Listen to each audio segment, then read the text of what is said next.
I would like to thank the College Republicans and the University Democrats and the League of Women Voters for inviting us here this evening. Certainly look forward to the opportunity to address the issues. As I mentioned earlier, I'm a contractor from Hagerstown, Indiana. I've been running my own business since 1974. Married to my wife, Susan, for 36 years. We have 3 children. He mentioned 5 grandchildren. Actually, now we have 6 grandchildren as of a couple months ago. I'm running for office because the federal government has grown both in debt and in its reach into our private lives. I think a lot of the problems that we experience from the federal government is because of the federal government's use of force. It has the ability to initiate force against its citizens. The current parties that are in charge enact programs and they force everyone to participate and fund those programs. As a libertarian, I believe that as an adult you should have the right and the ability to decide how you want to live your life, as long as you don't initiate force and fraud against another person or violate the rights of another person. But I also believe that if you want the government to control certain aspects of your life, that's fine. You're more than have the right to do that. What you don't have is the right to force other people to participate in or fund those programs. I'm running for office because I believe the proper role of government is to protect its citizens from force and fraud. And if we can limit it to that, if we can limit the federal government to just those duties, I believe that we can create an atmosphere of opportunity and freedom where all Americans can prosper. As I said, I'm Rex Bell. I would appreciate your vote this fall. And finally, with opening positive and negative on the American economy. These impacts have been particularly great in the manufacturing sector, an important part of our economic base here in East Central Indiana. What policies do you support to assist Indiana communities, businesses, and workers in adjusting to a globalized economy? Well, I think probably one of the most important things when we start talking about assisting workers is bringing back the jobs. I think one of the most important things we can do to bring jobs back is to change the tax structure in the United States. Certainly the income tax, corporate income tax, it's a job killer because it's a business killer. Businesses leave for different reasons. I'm not saying there's one magic button that would cure everything, but certainly if we could adopt something along the line of the fair tax or something that I've proposed, the fairer tax, I think we can bring a lot of jobs back by bringing manufacturing back. I don't look at other countries as stealing our jobs as much as I think we've pushed them away. That would be, my number one solution would be reforming the tax code to bring businesses back and in turn bring jobs back.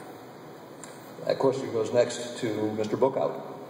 Is now that district. That makes it a requirement for the member of Congress to make sure that they have a public meeting in each county at least once and hopefully multiple times every year. We've done that in the course of this campaign, and we're going to keep doing it if given the honor and privilege of being the congressman.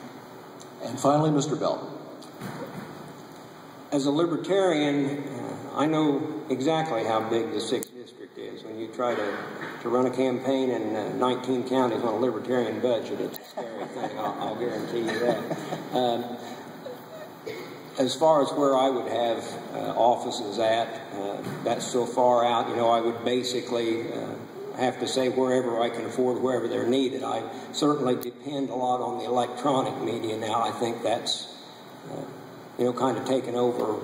I have a lot more contacts that way. Hopefully I could use that to stay in contact with my constituents, and certainly my door's always open and my phone's always turned on, except for right now. Turn it off. Same problem, actually. If I was looking for committees to serve on, certainly I would love to serve on any small business type of committee. That's something that's near and dear to my heart, being a small businessman for 38 years. That is where the majority of our jobs come from now, and I think that I could do a good job of helping my other representatives understand what's needed to help businesses grow. Brad mentioned the highways. Definitely that's a problem, and I think, the libertarian solution for that has always been spend the road use taxes on roads. That's one of the main problems we run into when we send the money off to Washington and they start spending the money on museums and walking trails and whatever else needs, not necessarily that they are unworthy projects, but certainly not under the, shouldn't come under the valiance of road use taxes. Yes, all citizens of the 6th District, I think, are concerned about the foreign intervention, the foreign wars, the foreign spending. Definitely need to bring that under control, return back to what the federal government should be doing instead of interfering around the world. There's a lot of opportunities in the 6th District if we were allowed to make some decisions for ourselves, bring some of the money back, keep it here. That's basically what I would be shooting for. Does anybody wish a rebuttal? Brad Bookout. I'd like to rebut. Let me tell you just about my day on Friday. I dropped my children off at school at 7:30 in the morning. I drove 2 hours to Batesville, Indiana. I spoke with a group of people there. I traveled back to Yorktown. I picked up my wife and kids. We traveled all the way to the Ohio River over a 3-hour drive to Rising Sun, Indiana. I was a guest speaker there, and then we went all the way to Columbus, Indiana. I was on the road for over 9 hours. I think the voters of this district have been disenfranchised by the size and the enormity of the district. And I don't think we have, I think we need to do better than that. Yeah. Mr. Messer. I mean, Muncie is on the northern part of the district. If you're driving the southern part, that would be the case. I didn't draw the lines. I would just say, if you look at the prior maps, there's always been districts in this state that have 20 to 30 counties in it. There's going to have to be some district that has that, and we ended up being the one this time. I wanted to make sure, and as Rex answered the question, I didn't mean to leave out where I would have offices. Clearly, we'd have an office in Muncie. Congressman Pence always had. I think you have to have a central Indiana office and a southern Indiana office as well. You're listening to a live debate among the candidates. Has very limited role in education. Their only role in education should be to make sure that nobody is being denied an education. Certainly the policies from Washington have increased the cost of college educations by basically separating the individuals from the true cost of education. Definitely we are, at the state level, which I wouldn't have a lot to do with, we're in favor of school choice. I think that parental choice is very important to being sure we get a good education for our children. So I guess my main answer would be I would do as much as I could to get the federal government out of education and turn it back over to the states and the people where it belongs. And Brad Bookout. Well, replaced, although Governor Romney has pointed out that in at least one interview that his version of the health care reform will preserve some specific features of that act. Most Democrats seem to say that they want the law implemented as enacted. What do you think should be the next steps that Congress takes in regard to health care costs under this particular law? Is this to me? Yes, Mr. Bell. The next step Congress should take would be to work to repeal Obamacare. There again, there is nothing in the Constitution that grants the federal government the ability to create such a program. When we look at what the federal government has done to the cost of health care since getting involved in it, more than half of the health care dollars are paid by the federal government now. It's a lot like the college tuition thing. When the money flows in, the patients or the students don't have basically they're separated from the true cost of health care. We need to work our way back. Instead of asking for more government involvement in it, we need to start looking back at how it used to be before there was so much government involvement in it. When people took care of themselves, when, of course, health care is always going to be a little more expensive when it gets better. There's quite a bit more that can be done for people now. But the involvement of the federal government, increasing the cost of health care, is one of the main things we need to look at. We can't pass laws to make good health care cheaper, but we can remove laws to make good health care cheaper, allowing insurance companies to offer different types of policies that the federal government regulates now. There's just several options. 3 minutes isn't enough time to go over all of them, but we have a lot of options to bring health care back into control of the people instead of being in control of the government. Brad Bookout. Thank you. The affordable health care. So what congressional action do you propose on this issue? Permanently change the opportunity that young people have in this country to live the American dream. As your next congressman, I pledge to be a part of solving that crisis. Rex Bell. I've always maintained that our problems don't come from the fact that we're not taxed enough. Our problems come because the government spends too much. Certainly this fiscal cliff that they're talking about, and you talk to different people, it's going to be a good thing. We're going to take in more tax money. It's going to be a terrible thing. It's going to put more people drive the country deeper into a recession. We don't know what's going to happen exactly. Nobody does. We do know that if the government continues to spend more than it takes in, we're going to go deeper in debt. I'm not a smart man, but I do know that. We talk about moderates working together. I don't have any problem with moderates working together. I don't have any problem with compromise. I think we need to compromise to make smaller government instead of compromising to make larger government. There's nothing wrong with a compromise being you go your way and I'll go my way and we'll get along peacefully. I think that's another compromise that the other two parties just never consider. It always has to be a matter of figuring out how the government can fix something. I didn't get my hand up to rebuttal on that last question where Luke was talking about changing regulations, allowing insurance companies to do things, allowing people to do things. We shouldn't have to change regulations to do that. We shouldn't have to make a regulation that allows an insurance company to offer a product to a person, and we shouldn't have to make a regulation that allows a person to keep their health insurance when they change companies. That should be something that is just a natural interaction between businesses and people and people and people. Rebuttal from anyone? Let me follow up. Natural interaction from one company to another, insurance portability. If the marketplace doesn't take care of that, then just too bad for the employee?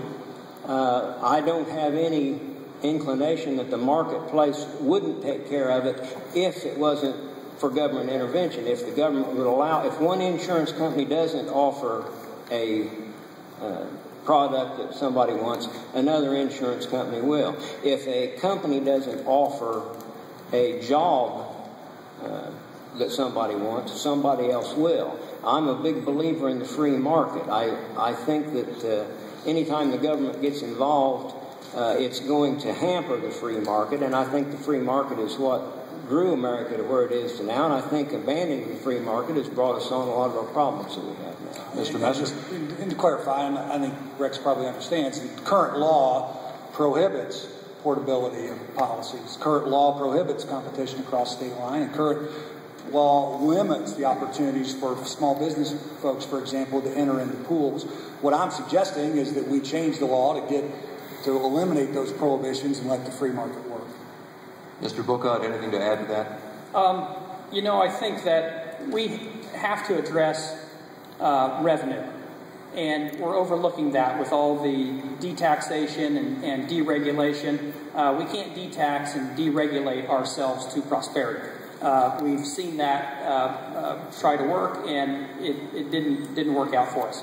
What we have to do is what any small business does, and that's when the going gets tough, we cut overhead and we try to increase revenue at the same time. And that's how you get your system of checks and balances in order.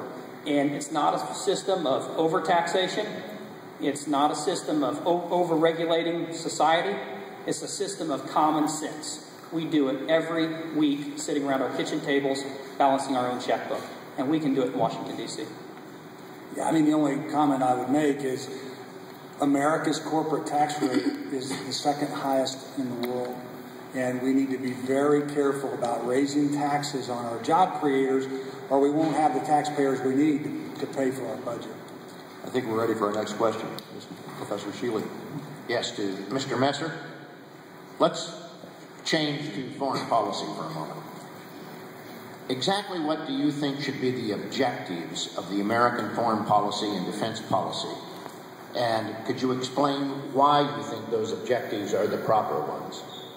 Well, I think simply put, our foreign policy is all about protecting the freedoms of American citizens. That is our stated responsibility as a government. And frankly, I think particularly in recent years, we have crept closer and closer and closer to being a policeman for the world.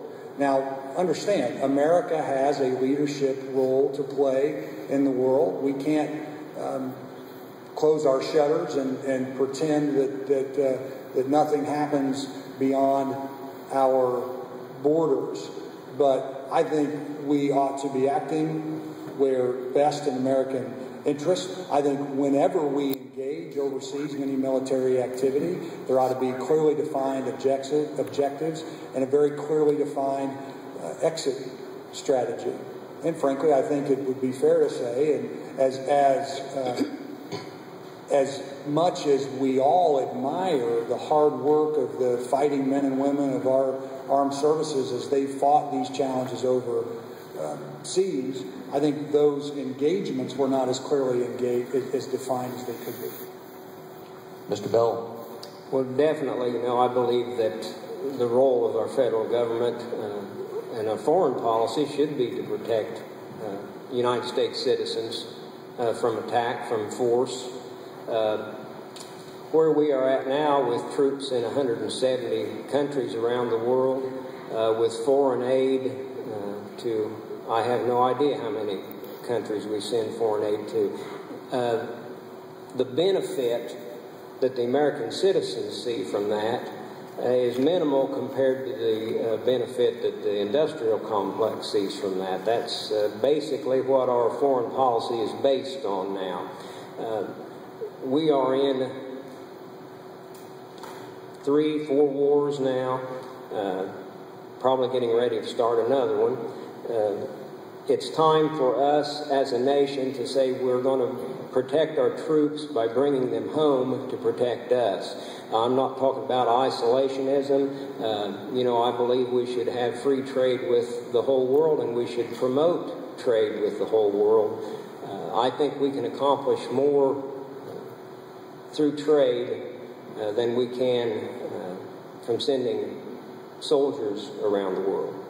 Brad Bookout. We've lost almost 6,500 U.S. servicemen and women between Iraq and Afghanistan. My heart goes out to them and their families. It's a travesty when the United States is threatened. The Western way of life and American lifestyle is threatened. The United States takes swift and immediate action. When Muammar Gaddafi supported the downing of Flight 103 over Lockerbie, Scotland, where 254 Westerners were killed, we sent rockets through the front door of his house. That's the way the United States does business. When the World Trade Centers were attacked, we lit up the sky of Baghdad like the 4th of July. That's the way the United States responds. I anticipate with the bombing of the embassy in Libya a similar reaction from the United States. This is scary, though. We've been dealing with a recession for a long time. Gas prices are hovering just below $4 a gallon. I see the United States, if we attack Iran, Libya, Syria, I see gas prices going through the roof again. That's going to continue to prolong our recession that we're in at this time. I don't want to go to war with this country. I don't think it's in our best interest, and I definitely know that it's not in the best interest of the men and women who serve the United States Armed Forces. Yeah, and I think we have our challenges, but I would not list among them being honest about who is evil. I tell you, when you look at what's happening in the Middle East today, I think there's a lot of danger and ambiguity. When our nation's leadership will not meet with Benjamin Netanyahu, the leader of Israel, our most constant, consistent ally in that region, when the leadership of our country goes to the UN and apologizes over videos, instead of being very clear that the men and women who are serving our country in the diplomatic corps will be kept safe, and if they're not kept safe, aid to those countries will be brought home, and aid to those countries should be cut. Next question, Professor Taylor, please. As we've talked about several of these issues, I think I've heard all three of you at one time or another allude to the idea of working with others to come up with solutions for these. Of course, I point out that most of the problems we're talking about, I think, are largely problems because people in Congress, in Washington, haven't been able to work together to solve solutions. The fiscal cliff we talked about is directly a result of not being able to come to some sort of acceptable solution on issues earlier. So with that in mind, and thinking about how after this election, I suspect, control is still going to be split, and the polarization is going to continue, what specific steps do you have in mind to, work with others in Washington to see these problems resolved? And that first question goes to Mr. Bookout. Thank you, Dr. Taylor, for your question. I think that we have to work together as moderates. I watch television and I see the talking heads on TV. I hear chatter from Rush Limbaugh. I hear chatter from the Tea Party. I hear chatter from liberals. And quite frankly, we're going to have to work together. That's when this country was at its greatest time in American history. We had moderate Democrats and moderate Republicans working together for the best interest of America. We were all more prosperous during those times. We had good jobs during those times, and we were a greater country. We weren't divided. I served on the Delaware County Council. I was elected to the council twice. After I went on to the council in the minority, there were 2 Democrats and 5 Republicans. I learned very quickly that if I wanted to get anything done, I had to work with others. We did that. We worked together. And that's what it's all about. And it's about compromise. My family's been in business a long time. And not one deal, not one house was sold, not one contractor went to work, not one bank mortgage wasn't negotiated with compromise. We all sat down, we compromised, we worked together, and that's how you get things done in this world. I pledge to you that I will be a moderate, I will work with others. After 2 years on the Delaware County Council, I was elected president of the council with unanimous bipartisan support of my Republican and Democrat peers. And I will take that same spirit of cooperation to Washington, D.C. Luke Messer. Well, listen, I'm a proud conservative, and I do not think that the problem in Washington is that we have too many people there with principles. Okay?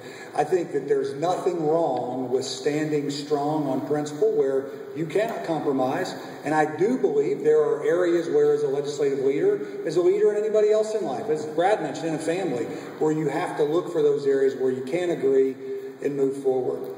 I pledged you I'll do that because I've already done it in the Indiana General Assembly. On issues like the budgets that we passed or daylight savings time or major moves or other issues, there were big partisan disagreements, frankly. 2 very different philosophies of where we should move forward as a state. At the same time, on other topics, in my case at the state level, in education, I was able to pass, took 24 months, took dozens of meetings, and I was able to pass sweeping education reforms that in the end passed 49-1 in the Senate and 98-0 in the House. That didn't happen overnight. It happened because we found areas where we could agree and where we could move forward. I do believe there are people in both parties in this country, in fact, frankly, the vast majority of people serving in both parties who love their country and want to find solutions. Folks have to put the polls aside. They have to quit worrying about the focus groups and talk radio and decide that we're going to get this nation back on track. I think it starts with a genuine conversation about how we're going to reduce the size and scope of government. That seems to be the point of consensus on the stage today and across the country. And I think as we start to see consensus emerge there, as people roll their sleeves up, I think we will see a broader solution that makes a difference for our country.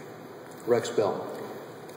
Brad mentioned when the country was growing well and there was a compromise and consensus in Congress. I'll agree that happened. Government wasn't near as large then. There wasn't near as much that we had to compromise on. I think, as I mentioned earlier, one of the problems with compromise, one of the problems with the mindset in Washington right now is whatever we come up with, everybody's going to have to do. If we come up with Social Security, everybody has to participate and fund it. Medicare, everybody has to participate and fund it. Every program that they come up with is a mandatory program, exclusionary to people that want limited government. What I would work to do when I was in there is convince my colleagues that it's all right to have a certain portion of government that you like. It's not all right to force it on to everybody. Government should be limited to its constitutional duties.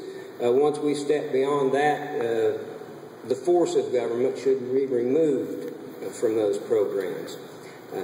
That would, if that was taken out of the debt, if that was moved into its own separate fund, we could eliminate the debt post-haste. If we could take the foreign intervention off the table,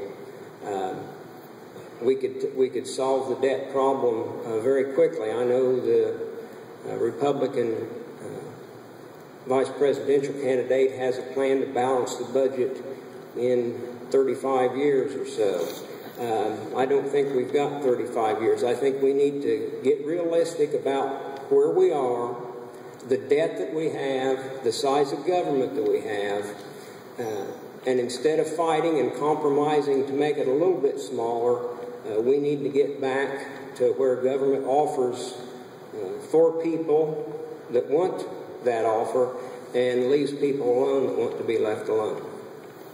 Anybody have a rebuttal? Mr. Bookout first. Got a quick rebuttal. Congress's approval rating at this time is hovering around 12%. I think we can do better. The my way or the highway attitude that exists in Washington, D.C. has got to stop, and we have to work together. And I think that's very important for all candidates to recognize.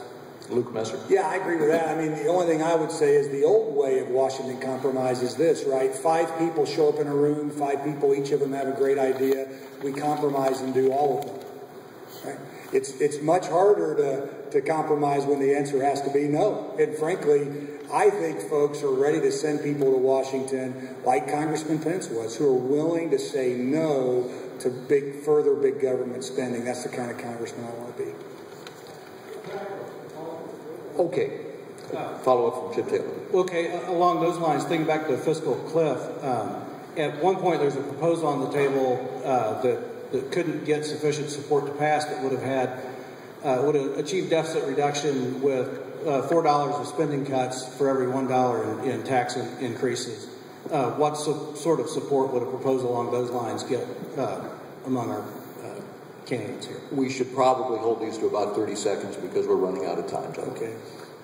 I mean, listen, I think the thing about the Ryan plan, why it takes as long as, I don't know if it's quite 30 years, but as Rex described, is because the Ryan budget, while commendable for being the only budget in town, combines budget cuts with tax cuts. Not stable taxes, but tax cuts. That's not what we did in Indiana. Frankly, what we did in Indiana is we cut spending and kept our tax system flat. That's what I'd like to see us do. Rex Bell. I wouldn't support any tax increase. as I've said before, our problem is not enough taxes. The $4 cut would be certainly commendable, but I don't see us. They always say when you find yourself in a hole, the first thing you got to do is stop digging, and that's what we need to do, is stop digging and try to get out of the hole. Brad Bookout. There's always room to cut budgets and to cut fluff. I saw that on the county council. The county council of Delaware County had to cut, there was a total of $30 million that was lost to all taxing units in Delaware County as a result of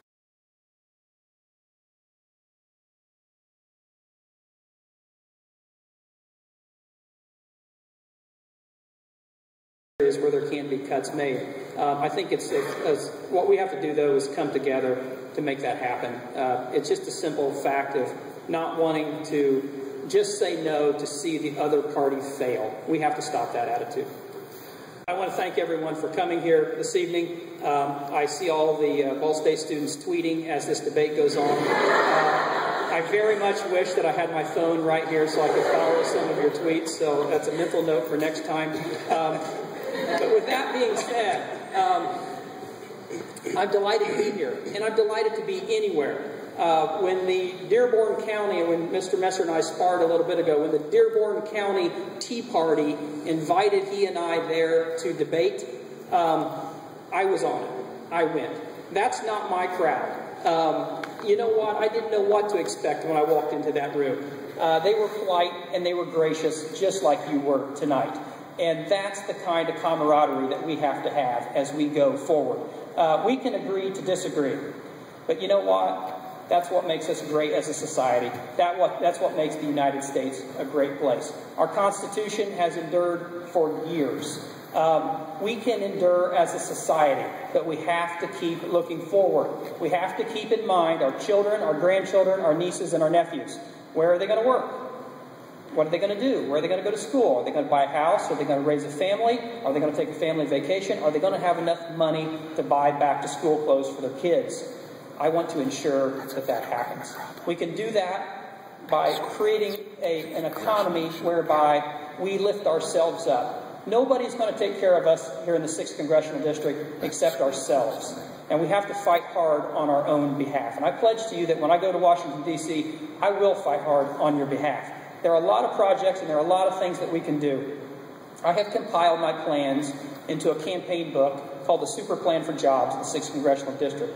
At over 500 pages, there are job-creating ideas that we can do and we can enact and make our community a better place. So I ask you to give me the opportunity to get to Washington, D.C. You can see these things happen firsthand. God bless you and God bless the 6th District. Next is Mr. Bell, Rex Bell, please. Currently, our federal debt is about $16 trillion. If Barack Obama and the Democrats get back in 4 years, it's estimated it will be $21 trillion. If Mitt Romney and the Republicans are elected and get into office, it's estimated in 4 years it'll be about $21 trillion. If the Republicans and Democrats form a coalition and work together, in 4 years the debt will be about $21 trillion. If you're like me and you want a limited government, you have to vote for a limited government. History's shown us time and time again, you can't vote for a limited government by voting for the same old parties. We've seen it happen. You can vote for a limited government by voting for your Libertarian candidates. I'm Rex Bell. I'm your Libertarian candidate for the 6th District, and I would certainly appreciate your vote this November. And the final closing statement from Luke Messer. Well, thanks. I want to thank Brad. I want to thank Rex. I really want to thank our moderators, the Women's League of Voters, and the Ball State College Democrats and College Republicans. Thank you for... I felt like I wasn't making eye contact with folks, and I didn't really realize why, but it's these Twitter accounts out there which help me understand. You know, all kidding aside, our country stands at a crossroads. Politicians stand up election after election and say, this is the most important election in the history of time. But folks, this is a very important election. It's important who we elect for president. It's important who we elect for governor, United States Senate, and it's important who we elect to United States Congress. Frankly, the debate in this country is between two very different visions of what best makes our future. There are some, and you've heard it some tonight, folks who believe that the key to America's future is growing the role of government in our lives and increasing the number of responsibilities that they have and the number of programs that they fund. I have a very different vision for the role of the federal government. I believe in a constitutionally limited government.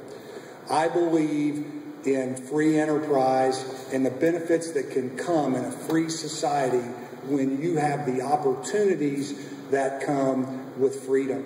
I believe we need to return to being a nation that remembers to champion our forgotten heroes, the small business owners, the job creators, the risk takers who go to work every day and build a life for themselves and work to build a better community with, frankly, no guarantee of return.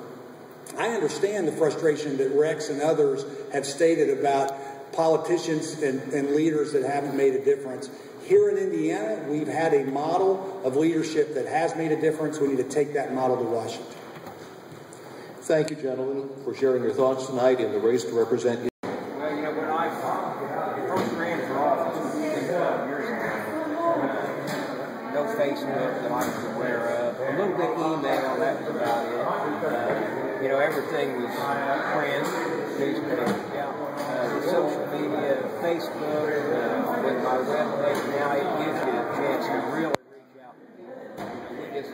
Especially on Libertarian Debate. You know, we have a more limited budget than what the big parties normally have. So it gives us a chance to reach out, and, you know, we appreciate it greatly that it's there for us. As a candidate for political office, how do you use your voice in any political level to amplify the voices of your population? Well, I've always maintained, and I believe it's true, that as a libertarian, I'm representing a portion of the population that hasn't been represented. There's a growing number of people that aspire to have a limited government. You know, we're in a situation now where government is basically unlimited. It's hard to name anything that the government can't do. The HVAC, the NDAA, the ability to take one person's property and transfer it to another person on a whim. So I represent people who want to place limits on government. You know, and people haven't had that. So I try to stay consistent in that message, and we've had some successes. In 2010, I ran for a state house race, District 54, won a few precincts, finished second in Wayne County in a three-way race, actually beat the Democrat, and just missed finishing second over the entire district by 7%. So we feel that there is a constituency out there that is hungry for our message, and the thing we're lacking is exposure. Once we get the exposure, you know, we come around and do better in the elections. Certainly, you know, our presidential candidate being blocked out of the debates, that's something that, you know, we hate to see happen, because if he would get into debates, you know, I think he would go up several percentage points when people hear his common sense ideas for limited government. And finally, one last question. The Libertarians represent a small portion of the population in a two-party system, almost considered a voiceless party. How can those voiceless change to being stronger voices in the government? Well, I think, you know, as I pointed out, when we get into an area where we do have some coverage, which we've had in Wayne County and Henry County, we've you know, increased our vote totals considerably, and it's a matter of people realizing that we're there. If somebody wants to vote for limited government and don't realize how to do it, you know, it's the same as not having a vote. So, yeah, admittedly, we've been small, and the gains at the federal level and or even around the state, haven't been as significant as we would like them to be. But in areas and pockets where we've had the exposure and we're gaining vote totals, I'm real optimistic about the election this year for even more gains for the party. All right. That's all for me. All right. Thanks. That's your, just so we get the nice quiet. They're not popping out of your head. And